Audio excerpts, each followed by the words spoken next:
Eu não sei quais serão as áreas possíveis. Posso fazer perspectivas. É mais provável que na medicina haja lugar para geriatras do que para pediatras. Por quê? O Brasil está envelhecendo. Nossa pirâmide demográfica está diminuindo na base e aumentando no topo. Ela está ficando uma pirâmide invertida como é a Europa hoje. Logo, fazer pediatria é bom, mas haverá menos crianças daqui a 30 anos e haverá muitos idosos. Então eu posso fazer essas perspectivas. Por exemplo, que seria melhor eu fazer design gráfico do que caligrafia nanquim. Porque o design gráfico pode ter mais futuro que a caligrafia nanquim, mas não sei, talvez exatamente porque todo mundo vai fazer design gráfico, a caligrafia nanquim comece a crescer no futuro como um nicho. Mas a grande questão não é essa. Eu não sei como será o futuro. Eu não sei o que acontecerá daqui a 10 anos ou 20. Muito menos num plano de vida de 30, 50 anos. Logo, eu só sei de uma coisa. Não existe profissional que tenha qualquer perspectiva de sucesso, pós-epidemia ou agora, que não invista permanentemente em formação. O que é que mudou? Mudou aquele mundo. Mudou aquela tradição que era formar-se e ficar. Essa tradição é da geração do meu pai. Meu pai se formou aqui em Porto Alegre em Direito, na Federal de Porto Alegre, se formou em Direito, botou seu diploma no escritório, nunca fez MBA, nunca fez cursos, nunca especializou-se em nada, atendeu durante meio século seus clientes com aquele conhecimento. E ele era valorizado por aquele conhecimento. Isso é da geração do meu pai. Década de 60, 70 e 80. Não é mais verdade. Se você terminou sua graduação, parabéns, comemore. Foi uma grande conquista, um diploma foi fruto do seu esforço. Qual a próxima graduação? Já terminou 2 graduações? O que você pensa em fazer como pós? Terminou uma graduação e uma pós, como está seu inglês? Ah, já domina inglês? Então, vai ser francês, alemão, mandarim, espanhol, que você vai fazer. Ah, eu já falo 3 línguas, tenho 2 graduações e uma pós. Perfeito. Então, como está sua análise e seu comportamento com informática? Domina planilhas Excel? Você quer fazer? Mas eu tenho pensado em fazer o quê? Bem, veja, educação é a chave. Como você vai fazer isso vai variar muito. O mercado demanda profissionais de formação boa, mas que combinem áreas. Há muitos médicos no mercado, concentrados nas grandes cidades, mas há muitos médicos e fazem falta em outros lugares. Há muitos administradores, mas há poucos médicos formados em administração. E os hospitais precisam desesperadamente de gente com conteúdo de administração e conhecimento de medicina. Há muitas pessoas que têm uma capacidade de fazer algo e precisam encontrar um outro campo. E combinando 2 campos, você dobra a chance de penetração no mercado. Então, quanto mais você investir em educação, mais você conseguirá se adaptar a um mercado em mutação. Eu insisto sempre com as pessoas, gente, quando eu me formei na minha primeira graduação, licenciatura, na década de 80, 1983 para ser exato, eu tinha conhecimentos avançados para aquela ocasião. Minha faculdade me ensinou a usar retroprojetor, mimeógrafo, projetor de slides, tudo que havia de mais recente, que hoje nem existe mais. Por que eu continuei existindo após 1980 e 90? Porque fui aprendendo novas coisas. A grande questão, a grande chave, o grande desafio é que você não pode mais parar. Não existe mais a figura do formado. Existe a figura do formando. Não existe mais o aluno graduado. Existe o aluno que acabou de concluir uma etapa, diplomas são ainda importantes, mas que foi desenvolvendo atitudes de aprendizado. Pergunta para o pós-epidemia, que você pode fazer agora, durante a epidemia. Se você teve a oportunidade de ficar em casa trancado, isso foi um privilégio para alguns durante a epidemia. Outros não tiveram esse privilégio, tinham que ir trabalhar. Se você teve o privilégio de ficar trancado, se você tinha a possibilidade de fazer home office, se você tinha a oportunidade de ter na sua casa sua vida e pôde ficar em casa, parabéns, foi privilégio de alguns. Como você aproveitou esse tempo? através de cursos de internet. A internet hoje tem cursos gratuitos de línguas, a internet tem cursos gratuitos de filosofia, a internet tem cursos pagos de todas as áreas. Você não aproveitou esse período que você não pegou o trânsito, não saiu de casa, ficou mais tempo em casa para dinamizar seu conhecimento, acenda um sinal de alerta. Porque se nem numa situação trancada em casa você cresceu, não é agora que você vai crescer. Então tem que mudar de atitude. Tempo é sempre uma capacidade de reagir contra o meu cotidiano. Então todos temos tempo. Alguns mais, outros menos. Sou eu que estabeleço essas prioridades. Então, eu vou a partir da minha existência, eu tenho que dedicar tantas horas à minha família, tenho que agora, além do home office, eu tenho que acompanhar meus filhos em casa. Além disso, eu estou sem funcionário, então tenho que limpar também. Então, como eu redistribuí as tarefas? Como eu negociei essas tarefas? E como eu reservei, por exemplo, e todos podem reservar isso, pelo menos meia hora da minha agenda para ler algo sobre o qual eu nunca li nada. Como eu reservei 1 hora por dia para o estudo de línguas. E aí a pessoa me diz, mas eu não tenho esse tempo. E fica lá horas respondendo no WhatsApp. Oi, estou aqui, kkkk, lau, horas e horas. Mas não tem tempo para fazer um curso de línguas. Então, primeira questão, se eu sou um estudante permanente, se eu sou um estrategista, eu não posso parar de pensar em educação. Hoje nós temos, e aqui assistindo pela PUC de Porto Alegre, vocês estão testemunhando isso. Hoje nós temos excelentes conteúdos propagados através da internet para todas as áreas, de todo o mundo. Não há mais aquela justificativa. Não se trata mais de buscar um curso do outro lado da cidade. Eu posso ter acesso do meu celular parado a esse respeito.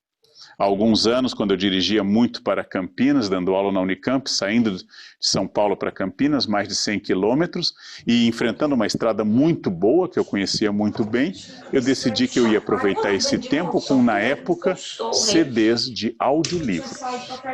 Eu colocava livros para ouvir na estrada. E ouvindo um livro, eu ia aprendendo enquanto dirigia. A estrada era tranquila, sempre foi muito tranquila, era uma ocasião para aproveitar o tempo.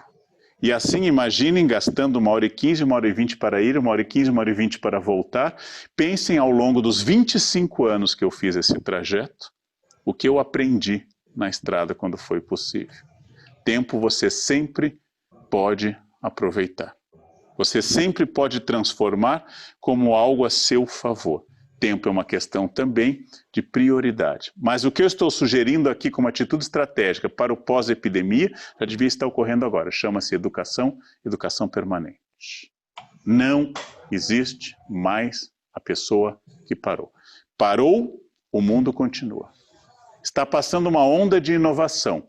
Eu posso ficar para trás, muitos ficam. Eu posso acompanhá-la, alguns tentam. E as pessoas excepcionais se antecipam a ela. Ou seja, aquelas que esperam passar ficarão datadas. As que acompanham estarão atualizadas. E as que vão à frente, essas serão extraordinárias e indispensáveis. É muito complicado isso, mas é uma atitude. Todos os dias, todos os dias. É preciso todos os dias avaliar qual é a minha estratégia de formação. O que eu vou estudar mais? Qual o campo que eu vou dominar? Que línguas eu preciso aprender? E sempre objetivamente, eu sou nativo da língua portuguesa. Logo, eu não vou aprender português, mas posso ter dúvida no uso de crase. Como eu resolvo? Fazendo um programa com uma gramática, com audioaulas, etc. Vou resolver a crase num sábado à tarde e nunca mais eu vou ter problema com crase, vou ser humilhado em e-mails e em posts. Eu resolvi para sempre. É assim. É assim. Acabo de sanar uma deficiência. Tenho dificuldade com o inglês. Quanto tempo eu preciso para resolver essa dificuldade? Gostaria de melhorar as atitudes de A ou B? Então é isso. A atitude do futuro é educação. Não sei que exército eu vou enfrentar. Mas se eu for bom em arco, flecha, lutas marciais e corrida, a minha chance de sucesso será maior. Não sei qual será o esporte dominante daqui a 20 anos. mas se eu mantiver meu corpo em forma, eu estarei adaptado a esse novo esporte. Não sei o que o mercado vai querer daqui a 30 anos, mas eu posso intuir que o mercado sempre desejará alguém atualizado, que se desafie continuamente e pense em coisas inteiramente novas. E às vezes são coisas direto naquilo que eu faço. Se eu sou um administrador, se eu sou uma secretária, se eu sou um diretor, se eu sou um assistente, naquilo que eu faço. E às vezes é pensar completamente fora. Exemplo, aprender um instrumento musical comunica os dois lados do cérebro. Instrumento musical é uma das raras coisas que põe o lado direito e esquerdo do cérebro em funcionamento, porque tem matemática e tem intuição, tem emoção e tem raciocínio. Então, pessoas que tocam instrumentos musicais, reconhecidamente, demoram mais a desenvolver Alzheimer, demência senil, ativam áreas novas do cérebro. Mas eu não vou ser músico, parabéns, eu também não. Mas aprender não é para ser músico, é para manter o cérebro funcionando. Quanto mais interesses eu tiver, mais interessante eu me torno. Quanto menos tempo eu perder, mais eu me torno estratégico. Então, primeira grande atitude em época de crise para o pós-crise, aprender. Você acessou essa palestra online da PUC, parabéns, você deu um passo. Mas todo idiota tem uma boa ideia na vida. O que é uma pessoa vitoriosa? É a que se mantém nas boas ideias. Então, viu essa palestra, aprendeu, concordou, isso que o Leandro disse é ótimo, isso que o Leandro disse é uma idiotice, não vou seguir. Perfeito, você está pensando. Você está pensando. Então, você agora tem que botar isso aqui. Viu o Leandro? Veja outros vídeos da PUC. Viu outros vídeos da PUC? Veja mais vídeos ainda. Indicaram um livro? Baixe o livro nos seus aparelhos. Leia. Constitua um grupo de estudo. Já imaginou um grupo de WhatsApp para discutir um tema de estudo? Já imaginou um WhatsApp produtivo que não seja de memes imbecis e de historinhas imbecis? Já imaginou você num grupo de estudo de WhatsApp discutindo algo estratégico da sua área? É assim que se faz. É assim que se faz. Então, eu tenho que levar em conta que durante a epidemia todos nós tivemos uma overdose de família. Antes da epidemia, todo mundo postava nas suas redes sociais, família é tudo, família é dom de Deus, eu amo minha família. Bom, agora tenho que repensar essas frases. Foi uma overdose de família. Família, a não ser que o espaço seja gigantesco, e cada um tenha seu espaço e tenha serviços, os atritos são inevitáveis. Mas a família faz parte dessa existência. Então vou ter que lidar com isso. Vou ter que lidar com o fato de que eu tenho que contrariar meu cérebro. Meu cérebro me dizia, eu abro a porta da minha casa, eu abro a porta do meu apartamento, meu cérebro dá a seguinte informação, agora relaxa, não tem mais horário, pode se vestir mal, como o que você quiser, porque você não está no ambiente de trabalho. O meu cérebro automaticamente me conduzia a isso. Porém, eu preciso agora abrir a porta da minha casa e me dar conta de que eu continuo em ambiente de trabalho. É uma novidade. Eu não posso mais me largar. Se permanecer como permanecemos ainda em isolamento social, eu não posso mais me largar simplesmente. Eu vou ter que aprender a conviver, estabelecer limites. Também a família pressupõe gestão estratégica. Até porque eu posso dizer que se eu não conseguir fazer gestão da minha própria família, eu não estou apto para fazer qualquer coisa. Não estou apto para ser alguma coisa se eu não consigo, num espaço pequeno de confiança que é a família, se eu não consigo fazer essa gestão. É nessa experiência muito micro da família que está um grande desafio. E não é fácil. Naturalmente não é fácil. Família é um gestor inicial de crises muito complicado. Os espaços casa e trabalho misturados são espaços complexos. Porém, eu tenho que aprender com eles. Eu tenho que aprender essa novidade. Essa é a realidade. Não adianta o negacionismo, isso não está acontecendo. Não adianta a histeria, eu não consigo trabalhar em casa, você vai ter que trabalhar. E não adianta o saudosismo, ai que saudade daquele tempo que a gente não trabalhava em casa. As 3 atitudes, nós vimos lá no início, não servem para nada. Se eu levar em conta que o futuro demanda, estamos falando de futuro, pessoas que achem boas soluções, se eu levar em conta que o futuro demanda pessoas que sejam adaptadas e resilientes, eu devo supor que aqui está um excelente aprendizado para isso, ou seja, que aqui eu estou fazendo algo que vai, de fato, desenvolver uma habilidade nova. Vou dar um exemplo de alunos que as escolas me consultaram. Professor, nós vamos ter quebra de ritmos e de conteúdo esse ano? Vamos. Os alunos talvez não vão dominar tão bem alguns conteúdos que a gente chama de cognitivos, ou seja, de aprendizado direto. Isso é uma consequência da crise. Porém, é possível que ao terem que resolver problemas autônomos em casa, ao terem que gerenciar uma progressão escolar por si, através de redes, esses alunos tenham tido um avanço maior do que tiveram nos anos anteriores. Então é possível que de 2020 não fique muito claro o conceito de mitocôndria, que de 2020 ele tenha certa obscuridade com a oração reduzida de gerúndio, ou não domine o binômio de Newton. Mas seja sincero, você que é adulto e não está na área, você não teve epidemia na sua formação e também não sabe o que é mitocôndria. Você também não sabe o que é a reduzida de gerúndio se não for a sua área. E você também não resolve um binômio de Newton se não for da sua área de formação. Resultado, você não teve nenhuma interrupção e também não sabe o conteúdo. Por quê? Porque as pessoas acham que educação é repetição e repetição de conceito. Educação é a capacidade de dizer respostas novas a problemas inexistentes. Educação é a capacidade de perguntar e não de responder. Educação é a capacidade de pesquisar, de ser autônomo. Educação é estratégia. Educação é a capacidade de sair da sua zona de conforto. Educação é dar novas respostas. E aí eu diria, que 2020, provavelmente, no meio de tanto estresse, um dos melhores anos para a educação. Por incrível que possa parecer às pessoas, porque elas vão ter que dar uma resposta inteiramente nova. As escolas não voltarão ao normal. As escolas não serão como eram antes. E talvez essa epidemia tenha ensinado as pessoas que colocar alunos em carteiras, copiando coisas, foi uma estratégia concebida no século XVIII para o XIX para formar soldados e operários, disciplinados, atrás um do outro, em ordem. Mas que isso talvez não seja uma excelente solução para um mundo de gente que tem que pensar, criar e empreender. Então é essa questão que eu quero enfatizar. Educação é criação. E quando eu consigo fazer com que avance essa educação através do suporte da internet, quando eu consigo fazer isso que você está fazendo nesse momento ao assistir essa palestra, você está dando passo.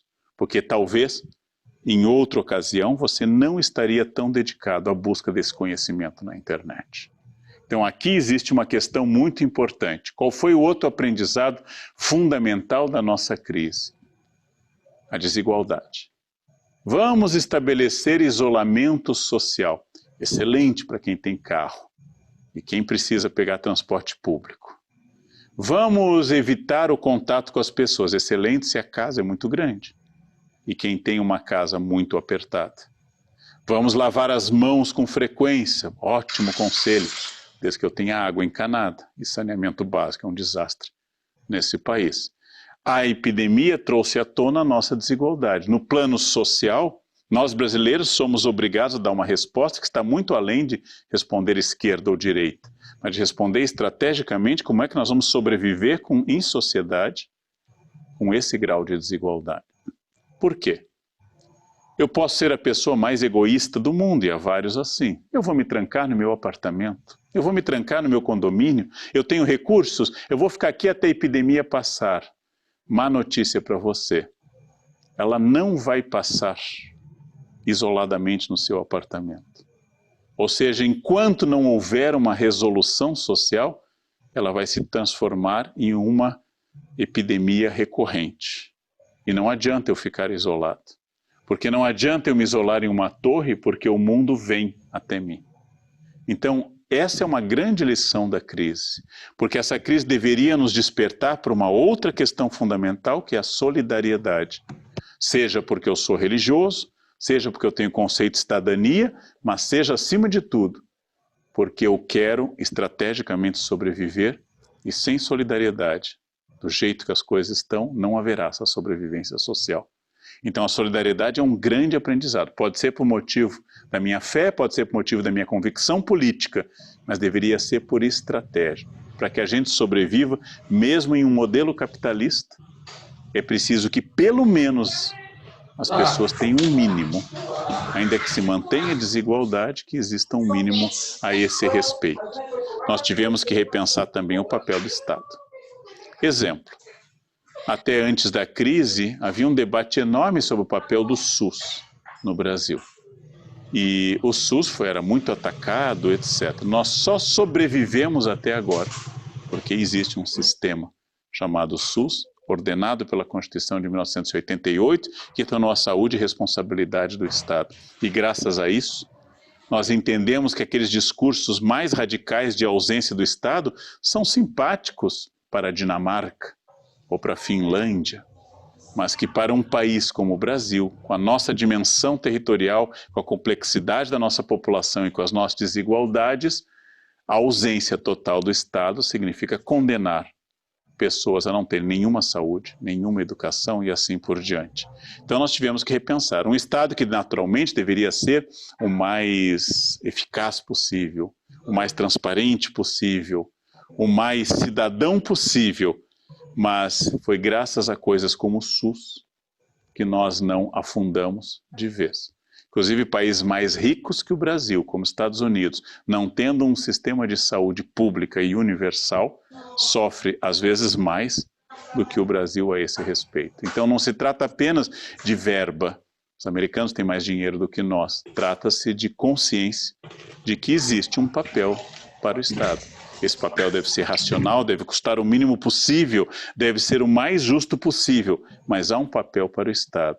A crise não apenas revelou que eu, Leandro, preciso ser estratégico com a minha vida.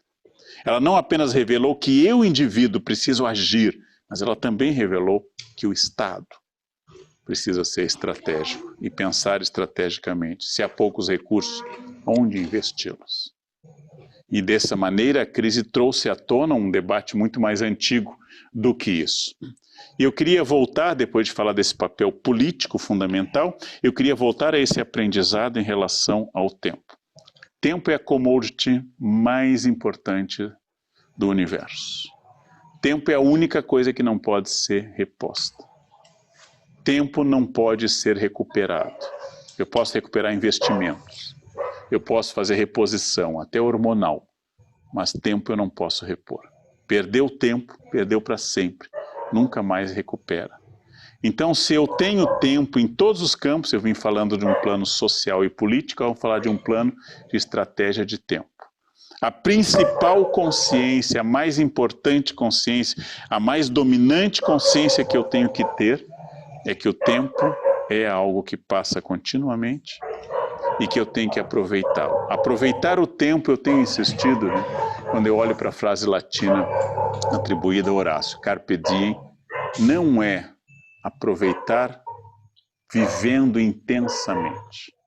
Aproveitar o tempo não é fazer muitas coisas. Aproveitar o tempo não é me tornar hiper mega produtivo.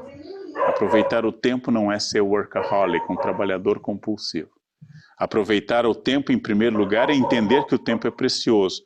Logo, o tempo que eu estou dormindo deve ser usado para isso de forma muito boa e eficaz. Quando eu levo para a cama computador e celular, ligo a televisão com notícias ruins do dia e começo a me preocupar, eu estou trazendo trabalho para o espaço-tempo do descanso, não vou trabalhar bem e não vou descansar bem. Então, o primeiro conselho sobre o uso do tempo é, ao dormir, durma. Quer dizer, uma coisa que parece simplesmente imbecil, mas é fundamental. Ao dormir, durma. Ao ir para a cama, se afaste das preocupações. Não consegue tirar a cabeça? Use uma estratégia. Escreva os problemas que você tem que resolver no dia seguinte. Quando o cérebro coloca no papel, ele transfere para o papel isso. Durma, no dia seguinte você pensa. Eu tenho que agora estar com a família. Esse é o almoço aqui do meio-dia ao meio-dia e 45. É o momento que eu tenho para almoçar com a minha família. Então não é um momento de conferir mensagens. Não é um momento de ver outras coisas. Esse é o momento de estar com a família. Este é o momento agora de me concentrar e ler esse texto. Isso é aproveitar o tempo. Então agora que eu vou ler esse texto, não atenderei o telefone, não verei mensagem, vou desligar as notificações, que criam um hábito terrível de ficar conferindo e o cérebro vicia nesse hábito. Então, o tempo aproveitado é exatamente isso. Agora é o momento, sábado à tarde, para eu relaxar. E se é o momento para eu relaxar, eu vou relaxar. Agora é o momento de trabalhar. Um dos erros no uso do tempo é que eu tento fazer tudo ao mesmo tempo. O cérebro pode fazer várias atividades ao mesmo tempo, mas ele não pode focar em nenhuma. Resultado, o cérebro se dispersa, você gasta uma energia enorme e nunca estivemos tão cansados, tão intoxicados de café, tão intoxicados de estimulantes para ficar acordados como estamos agora no século XXI. Porque estamos fazendo coisas demais combinadas ao mesmo tempo. Faça um teste. Desde que começou a assistir essa palestra, você se concentrou nela ou já conferiu 100 vezes o seu celular? Você já abriu um outro vídeo do lado e já está baixando um texto enquanto ouve a palestra? Má estratégia. Você está gerindo mal o tempo. Concentre-se em uma coisa, faça bem, acompanhe. Você não precisa estar de olhos abertos para isso, mas precisa ouvir atentamente. Quanto mais você estiver focado em qualquer fala, mais você vai absorver conteúdo. Passou a palestra, você aproveitou bem, então faça outra coisa. Pode agora estabelecer, agora que você sabe que a primeira estratégia de gestão do tempo é a questão de estar onde você está, de juntar corpo e consciência e parar de viver, típico da nossa sociedade líquida, como diria Bauman, parar de viver no momento seguinte. Então você entra em um lugar e começa a ver o que você vai fazer depois. Você encontra pessoas e começa a conversar com pessoas que não estão ali, através do celular. E quando encontra aquelas pessoas com quem você estava conversando no celular, passa a conversar com aquelas que estavam há pouco com você. Você está sempre com o corpo e a mente separados. Então experimente fazer isso. Experimente fazer uma gestão estratégica do seu tempo. Por quê? Não é para você se tornar obsessivo.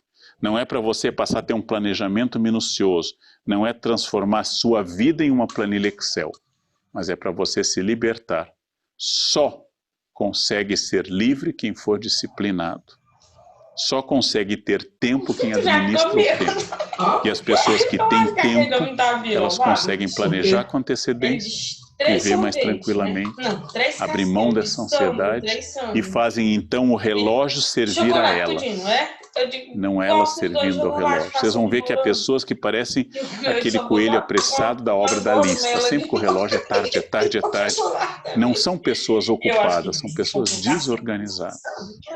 São as pessoas que não conseguem administrar o tempo, essa matéria-prima essencial do universo. Essas pessoas precisam aprender a lidar com o tempo. O Brasil educa pouco as pessoas, a nossa cultura é pouco cuidadosa com o tempo. O fato de que nós estamos sempre chegando ao período final da entrega do imposto de renda e as pessoas estão sempre deixando para o último minuto é aquilo que a gente chamaria em psicologia de um procrastinador crônico. Alguém que adia, procrastina alguma coisa. Primeiro as tarefas que eu gosto menos. Por quê? Porque essas resolvidas com mais energia e mais foco. Depois as que eu gosto mais. Primeiro as tarefas mais estratégicas. Depois as tarefas menos estratégicas. Primeiro as coisas que têm prazo. Depois as coisas que não têm prazo. E quando eu vou fazendo essa pirâmide de distribuição de prioridades, eu vou aprendendo lentamente que o tempo é um processo educativo. Você vai ver que no seu trabalho e na sua família, quem é atrasado sempre. Quando chove é porque chove. Quando tem trânsito é porque tem trânsito. Quando tem epidemia é porque tem epidemia. Quando não tem epidemia é porque está todo mundo na rua. A pessoa que se atrasa sempre. Porque não é o mundo que atrasa, é ela que se atrasa. Quem está sempre atrasado sofre de um problema que vai atribuir aos outros o que seria a sua decisão. Há motivos para atrasar? Claro. Na minha vida profissional já peguei aviões que não subiram, já cheguei em cima da hora aos lugares. Nós não controlamos as coisas, mas eu não estou falando da exceção. Eu não me refiro àquilo que escapa ao controle. Me refiro à constância, ao método. Tempo é uma opção de vida. E como nós não temos todo o tempo do mundo, eu tenho que pensar que perdê-lo é perder uma coisa muito importante. Então, muito fundamental, aprender a usar seu tempo. Aprender a planejar para poder aproveitar. Aprender a fazer as coisas com antecedência. E lembrando que na epidemia, nós tivemos que conviver e vamos continuar convivendo com aquilo que você está fazendo nesse instante ao acessar essa fala. Nós temos relações intermediadas pela internet, pelo computador e assim por diante. É claro, quem é mais velho como eu vai dizer, mas eu prefiro ao vivo. Isso passou. Isso passou. O que você prefere é irrelevante. Esse período passou. Nós teremos visitas pela internet.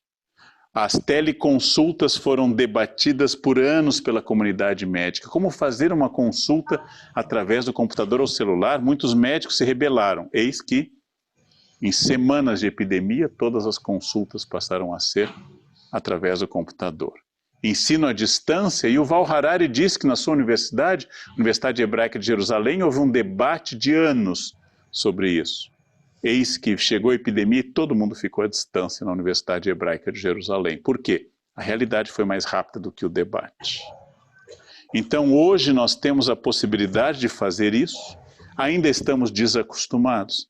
Eu fiz pela primeira vez durante a epidemia, nunca tinha feito, não sei se continuaria a fazer, fiz almoços através de recursos de computador. Ou seja, vendo que havia pessoas isoladas, especialmente grupos de risco, e querendo uma interação maior com elas, não apenas perguntar, e aí, está viva ainda? Ou já morreu essa semana? Eu passei a colocar computadores à mesa e comer na mesma hora, uma refeição.